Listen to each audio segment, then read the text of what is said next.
Hello, everyone. Welcome to Feedstuffs 365. I'm Sarah Muirhead.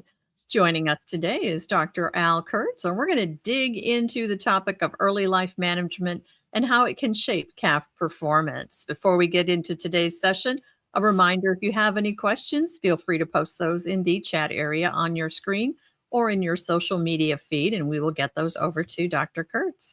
Welcome, Dr. Kertz. Thank you for joining us here today. It's good to be back for March, I guess this is. For March on this, I believe, National Ag Day, or right in that, we're celebrating agriculture this week. So, Okay, good. so Al, with that, let's talk a little bit about calf management. Go ahead and take it away. Well, many of those listening would recognize that in 2012 there was a really key publication that showed that the daily gain during the first 2 months of calves greatly impacts their milk production in the first and subsequent lactations. That was a 10-year database at Cornell, and Fernando Soberon was the graduate student and the lead author on that publication. And since then, there's been some other pieces here and there that have supported that. In this case, today, we're going to look at a study done in Quebec, in Canada, with a major survey of about 1,600 herds.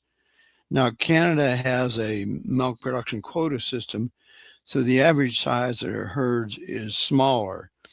And that's why they have so many herds in this database, because you need more data to come up with meaningful conclusions. And so the average size of the herds are about 60 or so, median actually a bit less, 55, and a range of up to 550 cows, but that's quite unusual, as you can tell from the mean and median. And this particular publication, the survey, was done by a Lactanet group in Quebec. It's similar to our DHI system. So they contacted various dairymen. I think there was over 2,000 in Quebec. And so they got quite a good response with about 1,600. There are details I've given in the paper. Some of it's direct quote from the publication in Journal of Dairy Science. So you can look at those numbers in the background of how they did it and their surveys. But it's a good response and it has some good data. So let's look at table 1 to start with.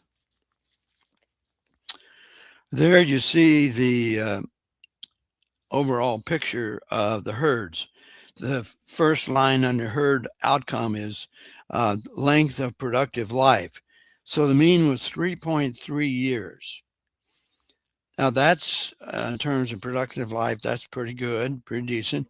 Now notice the range, a minimum of 1.5 to 7.9.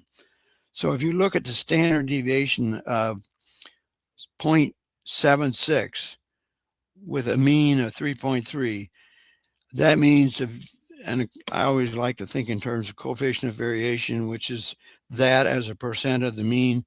That means that the variation was about 20% of the mean. So it's quite a wide range of variation. And if we look at the second line, the one below that, how many, what percent of cows lasted more than 3 lactations? 41%. That's probably quite a bit higher than in the U.S. because in the U.S., I think we get about 2.5 lactations per cow. And again, the standard deviation is quite high because the range is from 0.8 to 75, almost 76. And then the energy corrected milk, I converted it to pounds, almost 25,000 pounds. But again, look at the range, as low as 9,300 pounds to over 43,000 pounds.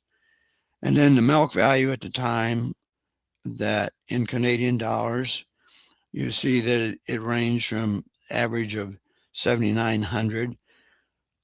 The lower end of that was only about $1,400 and high end was $15,200. So we can see that there's quite a significant range in these data. So now let's take a look at the next table. We have 4 tables we're going to work through here.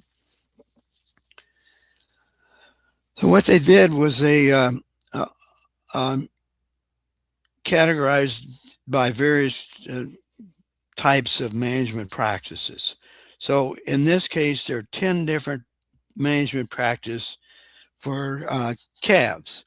So only about 34% fed non-pasteurized, non-acidified milk. And about 34% fed waste milk. And 24%, about a quarter, fed the milk in a bucket directly without a teat. Weaned and tied up individually, 22%. Milk pasteurized and non-acidified. Now, that's very low, 1.3%. But remember, these are smaller herds. The average size is about 60. So it's not like the larger herds in the U.S. where they pasteurize their own waste milk and feed it. Not too many actually assayed the colostrum for IgGs. Only 69% didn't, so only about 30% did. Colostrum fed by a bucket, only 9%. And then colostrum fed fresh from the cow, non-pasteurized, that's 92%. So that's focusing on just simply how they handle the feeding of calves. So now let's look at table 3.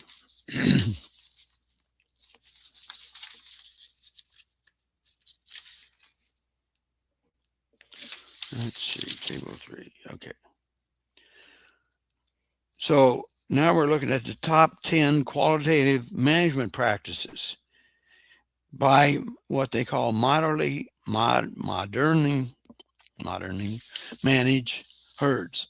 So overall, 59% fed a non-medicated powdered milk replacer, and almost 50% fed non-acidified milk. There's some partially acidified milk and then automatic milk feeding. Now, this is similar to data in the U.S. The last national survey in the U.S. was done and published in 2013 data, what's commonly called NAMS, National Animal Health Monitoring Survey. And there are no more that are being done, and it doesn't look like those surveys will be done anymore. So that's the last data. And they found the same thing. It's not typical that a dairy is just going to feed one kind of liquid. For instance, if they feed pasteurized waste milk, they may not have enough. So they have to feed some milk replacer or some whole milk from the bulk tank with it.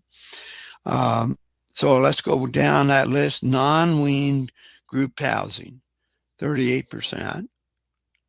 Non-weaned pen housing, 37%. So that means about 75% of them did it that way. And then there were some that had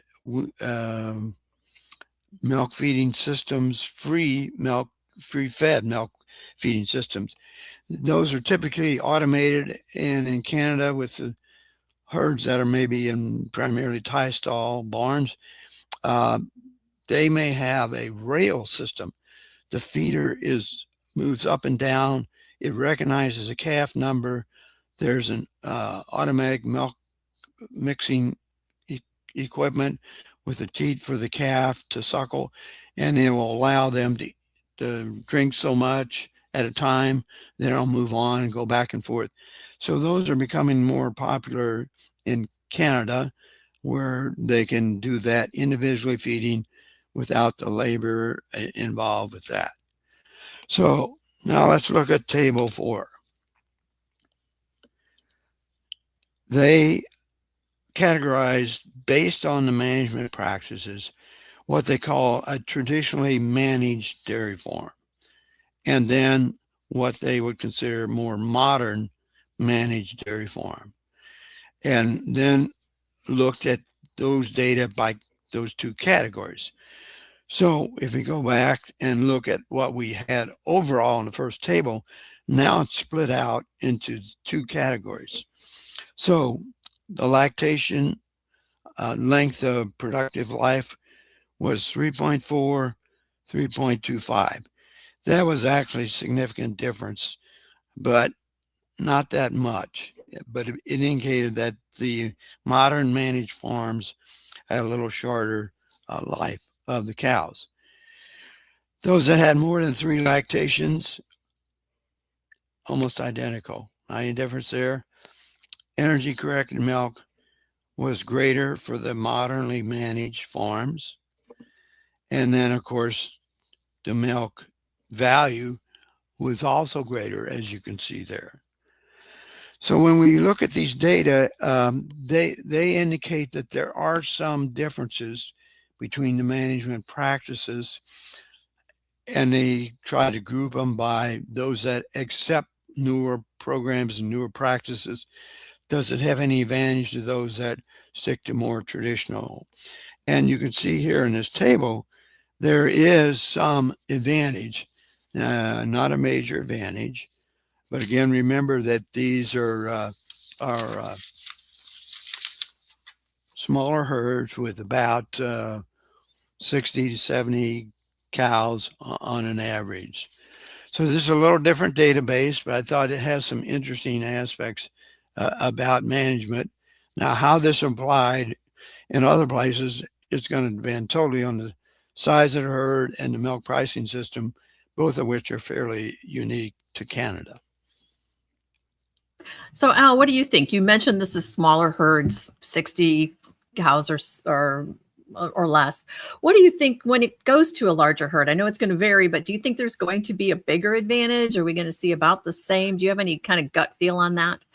Yeah, I have a couple ideas. Unfortunately, the national surveys, the last one was done 2014 in US and hasn't been done and won't be done as I understand it anymore. And they had herd data and size data, and there were differences definitely. For instance, the smaller herds would feed more likely some milk replacer, or because they didn't have the size as these herds in Canada to justify putting in a pasteurizing system and using waste milk. And their waste milk pool may vary too much to do that.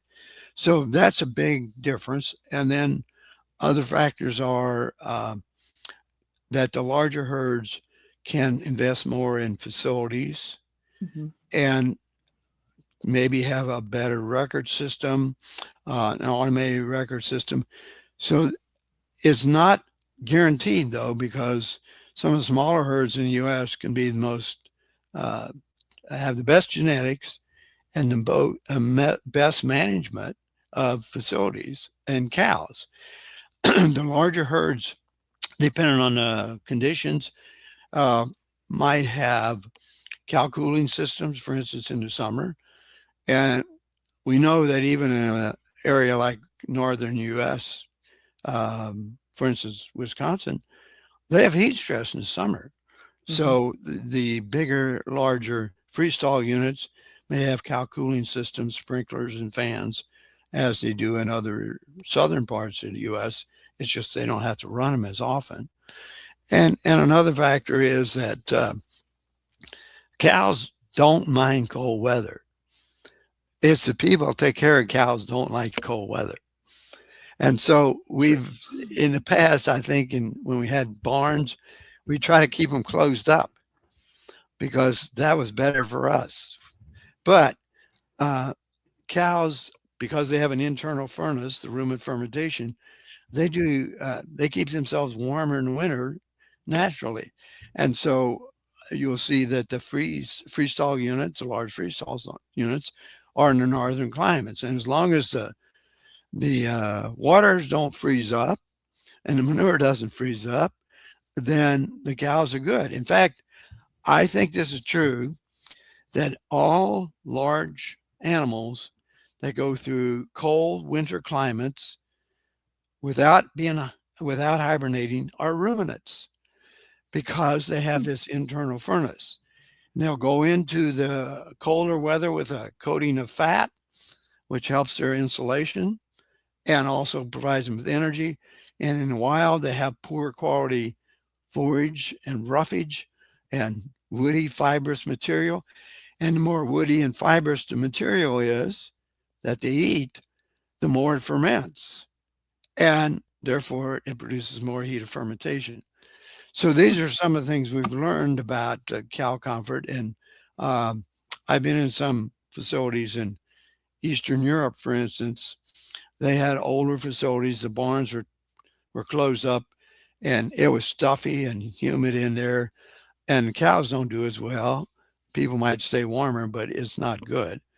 In fact, I was on one place about, I don't know, 15 or 20 years ago after the wall fell in Eastern Europe. And they said, we want to get more intake of milk production.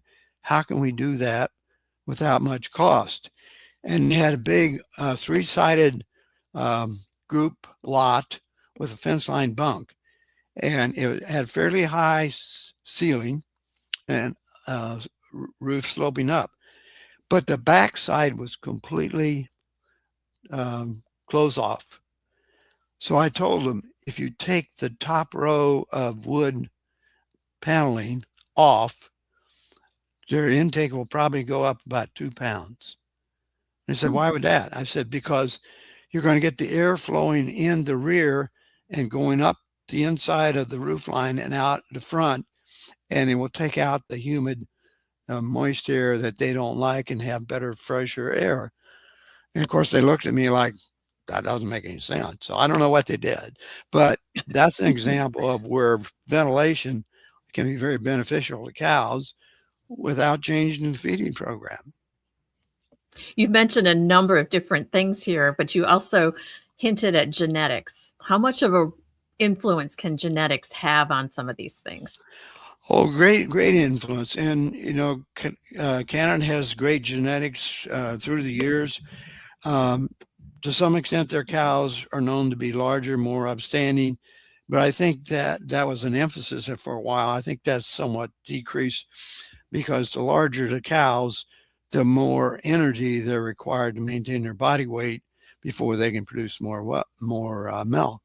So I think genetics has a huge influence. If you look at what's happening now in the U.S. in the Holstein breed, in percent of milk fat, it used to be 3.5. That was typical. Now it's close to 4. And that's over the last 20 some years that's really increased. And that's due to genetic selection along with feeding management and facilities. So genetics can change milk production, feed efficiency, milk composition quite significantly over time. So what would you say then, summarizing all of this? What's the bottom line? Well, the bottom line is typical. Do the best job you can. That means look at newer practices, facilities, equipment, feeding methods, milking methods, and adopt those that make sense and that are cost effective so you can see a return or measure a return. And then when you have employees, the other big factor is you want good employees. You want to be sure they're well trained. They have clear instructions for following protocol. And then periodically you have to review that, because what happens is what we sometimes call protocol shift. That means over time, the employees may sort of deviate from the protocol and things don't go quite as well. And you have to go back and check them and see whether they're following it closely. And if not, you have to get them back to where they should be. And that because it shifted over time. So that's part of the process as well. Very good. Great discussion here today, Al, and great insight. We thank you so much for sharing that with us. You're welcome. See you next month. Very good. And thank you all for tuning in as well. Until next time, for Feedstuffs, I'm Sarah Muirhead.